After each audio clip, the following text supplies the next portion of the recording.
Good evening, everyone. Welcome to the public board meeting of School District 72 Campbell River. I'd like to start by acknowledging that the Campbell River Board of Education is holding these meetings this evening on the traditional territories of the Lakota peoples. I'd also like to know that there is a short production delay between the live event that you're viewing and the meeting participants. And finally, that the question and answer function is open for questions on agenda items throughout this virtual meeting. A final call for questions will be made after the last agenda item, and the questions will be addressed before the end of the session. So welcome. I would like to welcome back our staff and students after what I hope was a great spring break or winter break if you looked at the weather today. Congratulations on making it through the majority of the 2022-23 school year, and April, May, June go really, really quickly. So I'd like to move over to Superintendent's remarks. Superintendent Hall. Well, thank you very much. I think you stole all my snow jokes, which is too bad. But I do want to share that we've had a really smooth return back from spring break, and I think there's a real optimism and hope as we have a bit more energy as we make it through what many educators call the busiest month of the school year, April, May, June. I did think this morning, though, just reflecting my own personal circumstances with a snow day, having a home with our youngest about to graduate, realizing that I may not be asked about a snow day in the dark and wee early hours. So I'm going to miss the pressure at home for calling a snow day. And then I realized that actually, when I come to work, Associate Superintendent Sismic will fill that void as he comes down the hallway going, snow day, whenever there's a heavy frost. So, so I do want to just share too that summer school is starting to take shape, and educators are busy planning and proposing innovative and engaging opportunities for students this summer. The summer options for students will be available next month, and registration will commence at that time. We are anticipating another great summer school session this year. I had over 800 students participate last year, and I wouldn't be surprised if those numbers are surpassed this summer. I do want to acknowledge that April the 28th is the National Day of Mourning. It's a day where we remember and are intentional about honoring those that have died, been injured, or have suffered illness in the workplace. And it's also an opportunity for us as a district to publicly recommit to ensuring that our schools and work sites are safe and as safe as we can make them. I want to acknowledge a couple of students tonight. We have Torin Brooks, a grade 9 student at Carey High, as well as Faith Pontius and Alex Jackson, both grade 9 and grade 10 students from Timberline, for their excellent and outstanding results at the 2023 Canadian Wrestling Nationals last month. So the trio of Campbell River wrestlers qualified for the Nationals based on their school results at provincials and throughout the school wrestling season. So all three wrestled in the U17 freestyle and Greco-Roman over 2 days of competitions. And our student Faith from Timberline was wrestling in the 73 kilogram women's division and came home with a silver in freestyle and a bronze in Greco. Both Alex and Torin, students, took 7th in freestyle, and they had to wrestle through brackets of over 20 competitors. So Alex came in 4th in Greco, and Torin went 1-1, lost one before having to withdraw from the competition to injury. So I just wanted to acknowledge those students for their resilience, for their strength in defeat, for their learning from their mistakes and facing their matches with courage and determination, and also to congratulate not just those wrestlers, but to the many coaches who support the Campbell River Wrestling Club and those opportunities for youth. I want to share tomorrow night is opening night for Carey High's musical The Newsies. It's a musical based on the 1992 Disney film, which was inspired by the real-life strike, newsboy strike of 1899 in New York City. I understand there's still a few tickets available. They're available at the main office, and we certainly would encourage community to support the fine arts program at that school. And then lastly, I wanted to share tonight that the school district is starting a new accessibility committee in support of the Accessible BC Act. The committee will work to identify, prevent, and eliminate barriers to accessibility and inclusion for people with disabilities. It will allow for the contribution to the development of a district accessibility plan, and this committee will provide ongoing counsel to ensure the ongoing accessibility of our schools, our offices, and programs. And it'll be a committee that I will lead that will be, hopefully, our intention is for the committee to be reflective of the diversity that we see in our schools and across British Columbia. And we will be sending out information to staff this week, soliciting them to participate in that opportunity. Thank you. Thank you, Superintendent Morrow. Moving on to agenda item 3, the approval of the minutes of the meeting of March 21st, 2023, and the suggested motion reads that the minutes of the meeting of March 21st, 2023 are hereby approved as circulated. Moved by Trustee Harper, seconded by Trustee Gladish. All those in, any discussion? All those in favor? Approved. Is there any business arising from the minutes? Trustee Harper? No, sorry, I was just. Trustee Gladish? Yeah, I just have one comment, if I may.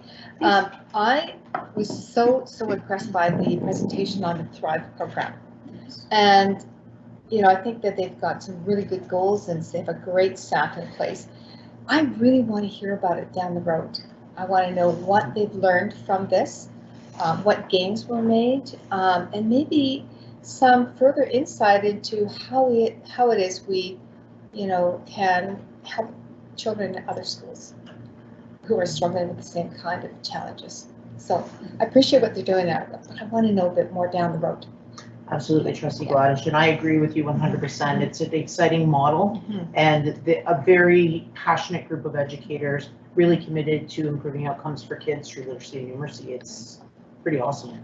I will make sure that staff touch base once they get started again in September. Thank you. So are there any additions or alterations to the agenda? Seeing none, the suggested motion reads that the agenda is hereby approved as circulated. May I have a mover? Trustee Gillis, Trustee Briggs. It's so hard not to use your first names. Keep it formal. All those in favor? Awesome.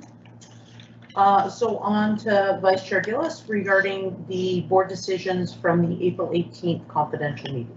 Yes, we discussed matters around staffing and legal. Thank you. Seeing no correspondence, we're on to public submissions, and I would like to thank the Campbell River Family Network for presenting us with a copy of the Campbell River State of the Child Report for 2022, and welcome Brenda Wagman from the Campbell River Family Network and Ann Boyd from Campbell River Literacy Now to join us here at the front for a presentation. We'll start our 10 minutes. Every second. You can buy additional minutes. Let the meeting begin. I already have my warning from the captain. I will not let you go over. She's tough.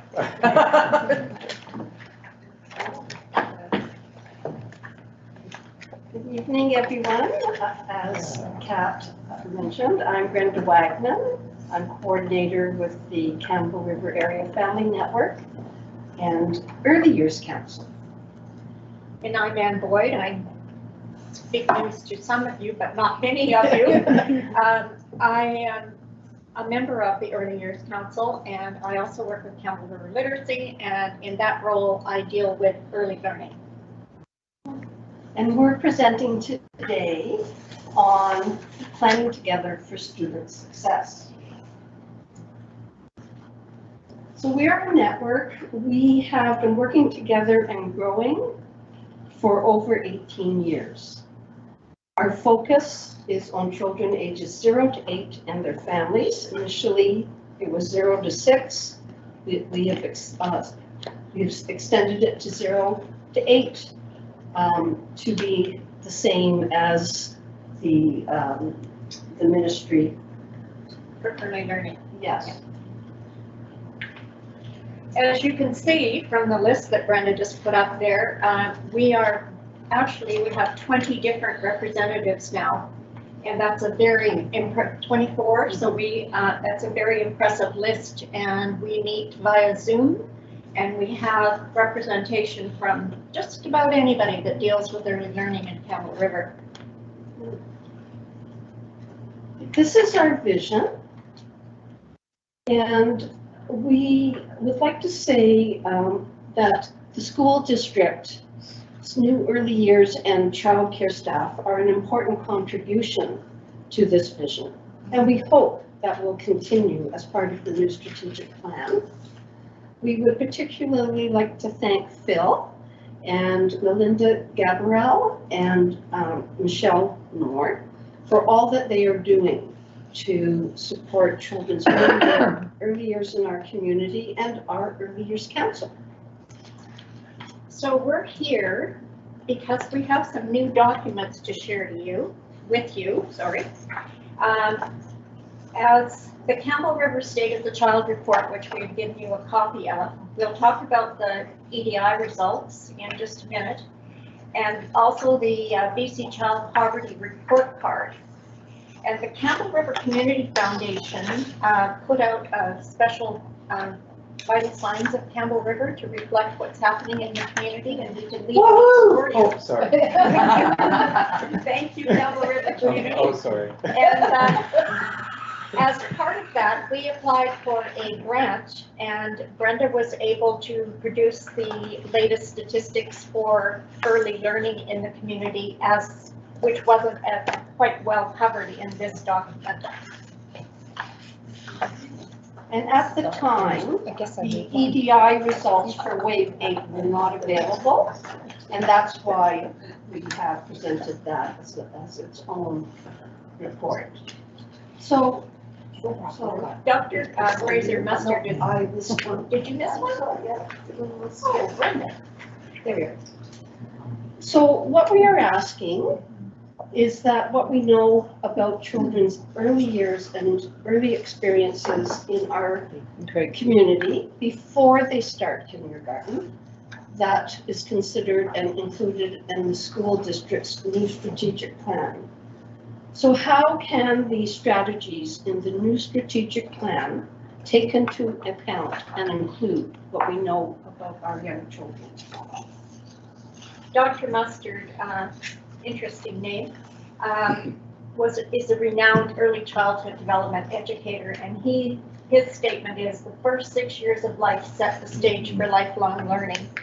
And we know, and we'll share some of that information with you as we go along, that predisposition to learning is set well before children step into kindergarten. Yes, which this graph shows. It's a very important graph for us. The sensitive periods in early brain development, and demonstrating that critical period before children start into the K-12 system. So this can be very confusing. These are the sensitivities to learning where they're highest, and you can see how many of them are, how high they are in the preschool years, and then they start to come down. You see where emotional control and emotional learning are. That's those little ones that come into kindergarten that are taking the walls down and causing teachers lots of issues if they haven't got that emotional control in these preschool years here. And so we really like to emphasize, can't emphasize enough, that if we miss that window of opportunity during children's early years, it may be very difficult for that to be overcome once they start school and continue on in life. You go ahead. Okay, in the Vital Signs report, the state of the child of the Campbell River Community Foundation provides a more in-depth look at young children. Preparing the report was supported by a grant from the Community Foundation. The report recognizes the heart of children's world is their families, as you'll see here. Then they branch out into the local community, how government policies and supports impact them, and then external events and factors, but all of that weighs on the development of young children. So this is a sample list of external factors that can affect our young children and their families, and government policies and support in response to these factors. And we know that many of them are outside of the control of the school district and our early years community, but they need to be considered in our planning and in our services and programs. So we know that the pandemic had huge effects on especially young children, and we don't even yet know the longer term effects. They were socially isolated, programs weren't running, they missed developmental screening and health checks, family anxiety, financial instability, and family conflict was very pronounced during that time. And access to quality childcare and earning programs continues to be a major concern. Lack of access to quality early learning programs means special needs of children are often not identified. Creating more childcare spaces is not a solution unless accompanied by an adequate number of qualified staff, and early childhood is facing the same issues as the rest of the community and the world, and they're having a very difficult time getting staff. So this continues to be a crisis in our community and has been for a long time. So although the children living in poverty dropped in 2019, the feeling is that was because from 23 to 16, but we think the decrease might be the COVID financial supports, which are now ended. So some families did get some extra supports, and of course now inflation and no COVID support, if they're in crisis again. Is certainly the researchers who did the poverty report card, they believe that drop is because of the COVID financial supports, and we will see things go back to where they were or close to it. So highlighting some challenges for our community, we've picked a few. For food insecurity, the food bank is increasingly a way of putting food on the table for families, and they're now at approximately 3,000 services per month. Affordable, safe housing is out of reach for many families, as we know. In 2021, close to 40% of renters were spending more than 30% of their income on housing. And that most often means they're making hard choices. And we know we have hidden homelessness, couch surfing, split up families, and families having to live in unsafe situations. For single parent families, we wanted to point out that they have about 50% less after-tax median income than two-parent families. And 1 in 4 children ages 0 to 14 are living in single-parent families. The Early Development Instrument, or we refer to EDI, gives trends for our school district as for every other school district across the province. So it's not a tiny little test that just we do, it's administered provincially and has been for 20 years. As a matter of fact, I was still working here at the beginning of it, and I'm embarrassed to say when they came to talk to us about the EDI, I was kind of going, oh, we already know where the at-risk children are. We don't need to run a test to figure that out. Well, I've had to eat my words many times over because you'll see in a minute when you see the other slide, but we're going in the wrong direction. We have wave 6, wave 7, and wave 8. And wave 8, when we get to those numbers, we need to remember it's only 2 years because of the pandemic. There was a year when we didn't participate. But this is now 20 years of very solid data that we need to start paying attention to, more attention to. Yes, so when we look at vulnerability on the emotional maturity scale, and that includes self-regulation, it's really a critical aspect of readiness for school. At 19.3% in wave 8, that vulnerability, it was 5.7 higher than for wave 6. So in that last slide, you can see this, the gray line is the province, and at one point we were kind of a little bit above and then we dipped way down, and this in social confidence, we've come back up a little bit. This is still, And when you look at the numbers here, you can still see there's a lot of children at risk. it's still an increase of 4.8% from wave 6 to wave 8. And the last one we wanted to highlight was communication skills and general knowledge.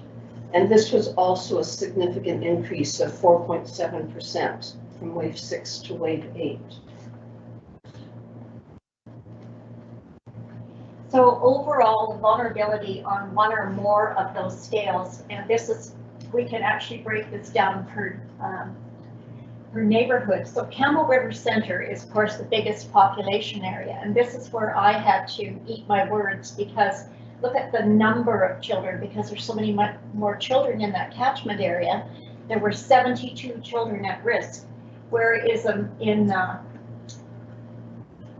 oh, sorry, I'm talking about Campbell River Center. Campbell River North had 39 children, Campbell River South 91. That was the bigger number I was trying to point out. And the Rockland area had 54. And the schools have been grouped and regrouped sort of differently over the years. But now they've, as the population has dropped, they've dropped them down to 4 major areas. But that means that 256 children in wave 8, the 2 years, are 33.7% of them at risk in at least one of these areas. So as they're entering kindergarten, those deficiencies are there. As Nazan mentioned, the researchers do believe wave 9 will show the more full impact Of COVID-19. So what we would like is to plan together for the new strategic plan. It's a wonderful opportunity. We are hoping that it will use the early year data in developing the plan strategies across our community to improve our young children's success in starting school. We hope the plan will include communicating the critical importance of children's early experiences, including the EDI results, throughout the school district to administrators, teachers, parents, and the public. And we are really hoping that the new plan is going to maintain the school district's new early year staff positions and will expand on collaborating with community groups and agencies on our initiatives. If you think back to the slide of all the participants, all of the Indigenous groups in the community are part of this early learning network. So we cover that, and we cover children in all sorts of different areas of development. We've moved ahead a long way in working together, and we just really want to continue that. And now that the school district will have daycares, we know that that will solve some of the problems. But a lot of children don't get to any early learning centers, or they're maybe at home or with a babysitter next door, and they're just not being offered those experiences that enrich their lives to make them ready to come to school. So thank you. We're happy. Did we get any? You're perfect. Oh. Perfect. We're happy to answer any questions, and I'll just mention Kevin has the printout of this presentation, and on the last page it includes where you can access online the 3 reports. Any questions? Trustee Gladys. I have one question. Your last comment, not all children have access to early learning. I'm sort of, I think I know what that means, but I'm wondering, what are you thinking when you say that? It can be a daycare, a preschool, It can be a group of children getting together. It's just those common experiences of using language and building their vocabularies. And if children are in isolation, they don't get to have those experiences. And our programs like Family Place are just critically important because they are very focused on social skills, but also parents feeling connected in the community and having peer support and learning through modeling of the people who are facilitating those programs. I mean, we have the Strong Start. They're just critical. We hope they're going to get back to pre-COVID levels of programming because they have such an effect. I think I realized what your question was now. I don't expect them to be sitting down learning their ABCs and their sounds. It's just those general experiences of the world that I consider early learning. And particularly during COVID, I'll just say quickly, we saw that families got used to not going out places. And it's a fair bit of work to get your kids all ready and go out someplace. And so that's been a change that's not really just snapping back to where it was. Trustee McMahon? It's not really a question, but I have an impulse to draw our attention to the slide that talked about neighborhoods and percentages of vulnerabilities within neighborhoods, because I think we have a tendency to want to focus a lot of our sense of risk on certain neighborhoods because there may be a higher percentage of vulnerability within those neighborhoods, but the actual numbers, and Clyde Hertzman, the father of the human learning partnership at UBC, used to say the greatest numbers are in the garden variety communities. So percentages don't always represent the greatest need. Trustee McMahon?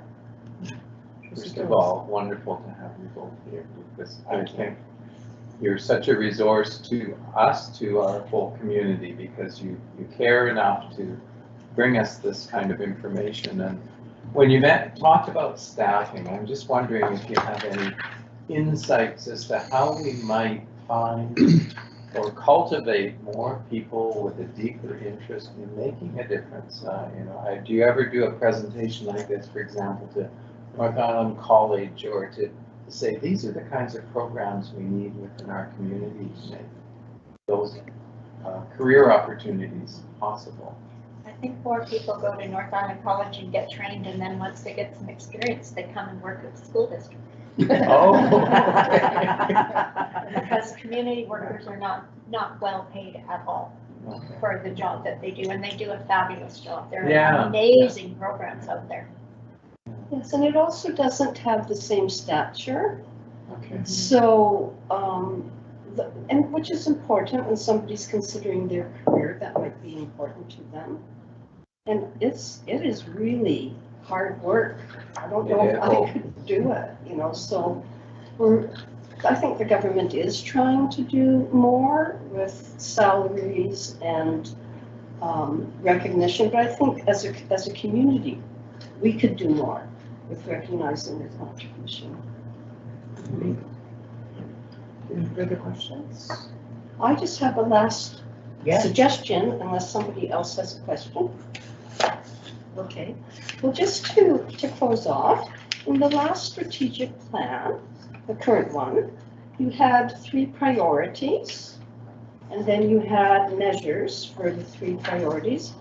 We're really hoping that one of the priorities in the new strategic plan would be specifically about young children and supporting them before they come to school, and that the EDI could be one of the measures that's used on the measurement page. So that's just a hope we have and a suggestion. Thank you so much. Data. Thank you so much. Thank you, ladies, for all the work that you do.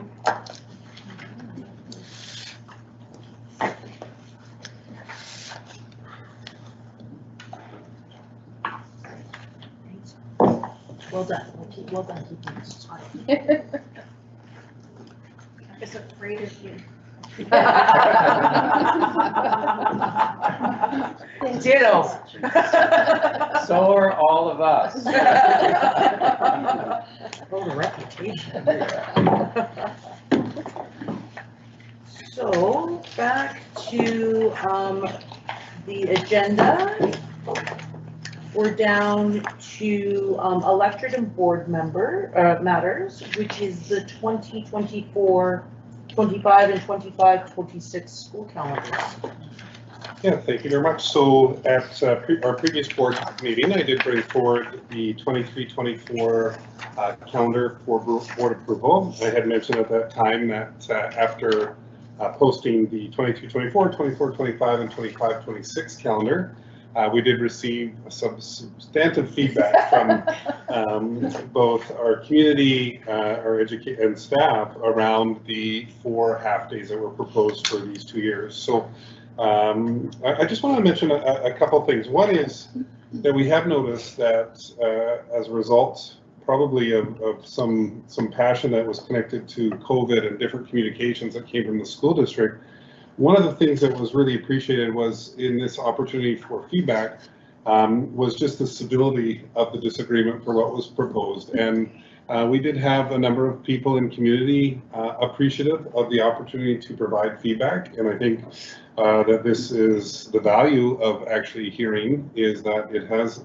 led to a change. And so tonight before the board is 2 calendars that have changed from 4 half-day Pro-D days to 2 full Pro-D days, which is reflective of the positive feedback that we received for the 23-24 calendar. That is the only change that was really heavily supported, and that change is reflective of the feedback that we received. So before the board tonight are the final 2 years for a 3-year calendar. I will also just let the board know that our intention would be for us to bring the next 3-year calendars to the board in 24-25, so that community always has their year in more advance than waiting for that 23-24 calendar, as an example, happening in March. So we'll work in 2 years. We'll be back, but that will be for 26, 27, 27, 28, and 28, 29 calendar. So it just helps track how quickly time goes. So again, before the board tonight is 2 calendars that are very similar to the 23-24, which was had very positive feedback when we put it out. So the motion reads, and everyone had the calendars in their agenda packages, that the 2024, 2025 and 2025, 2026 school calendars presented by Superintendent Morrow be approved as circulated and presented to the minister as per the school calendar regulation of the School Act. May I have a motion mover, please? Trustee Gladish, seconded by Trustee Briggs. Is there any discussion? All those in favor? So moved. And on to business administration, finance warrant number 7 dated January 31st, 2023. Secretary Treasurer Patrick, do you have any? Yeah, just after our finance department being hard at work getting budget ready for last year and next year, or this year and next year, they're getting caught up on the finance warrant. So we've got January's finance warrant ready for acceptance by the board. Thank you. And the motion reads that the finance warrant number 7 dated January 31st, 2023 be accepted as presented. Trustee Harper, seconded by Trustee Gillis. All those in favor? So moved. And on to committee reports. We have a District Parent Advisory Council update from Trustee McMahon. Oh. That's you, Joyce. Well, there isn't a lot to report because we had a meeting just prior to spring break. And then we came back to the meeting of April, which Secretary Treasurer Patrick kind of took over as a means of explaining what the protocols around the budget would be and asking for their feedback. And he's always a star at these meetings, so they love him, and they were able to contribute a lot to, you know, their thoughts about the school district and their very personal thoughts about the budget and their experience of the school district. And so that's basically how we spent our evening. Thank you, Trustee McMahon, for the update. And on to a committee report regarding the Superintendent Student Leadership Committee. Trustee Briggs. We met last Thursday. The principal of Southgate, Stephen Hawkins-Bogle, brought some new faces and is leading the way of implementing an SPAC, Student Principal Advisory Committee. So there were 6 students, as well as Secretary Treasurer Patrick, Superintendent Morrow, Executive Assistant Natalie Crashaw, Trustee Joyce McMahon, and myself. The discussion focused on student feedback surrounding the operating budget in areas such as new budget considerations, reduction impacts, food security thoughts, and facility changes. And as usual, we had a thoughtful discussion that included the students requesting longer meetings so they must actually enjoy them. Yeah, they feel they have a lot of feedback to give, so that was some of their feedback. And I believe we have one more meeting before the end of the school year. It's very exciting. It's exciting to hear that they're engaged and they're willing to share from their perspective how we can do better in our schools. Thank you, Trustee Briggs. With that final report, that concludes our agenda. Are there any questions from anyone present on agenda items for this meeting?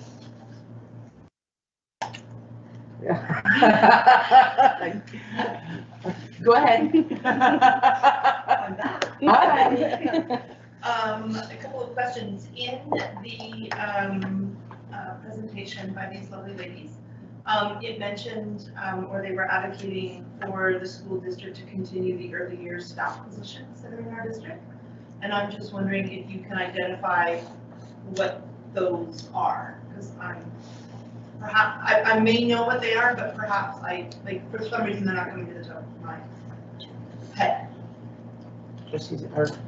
So this year we'll receive some funding from the province for 2 things: to do a scan of early learning in our district and our community, and for staffing. And when we essentially it was enough for one person, but we got it late enough in the school year that we figured out we could parlay it into a full-time position and a part-time position for 9 months. So we have a full-time district principal of early learning and childcare and a .4 district vice principal of early learning and childcare.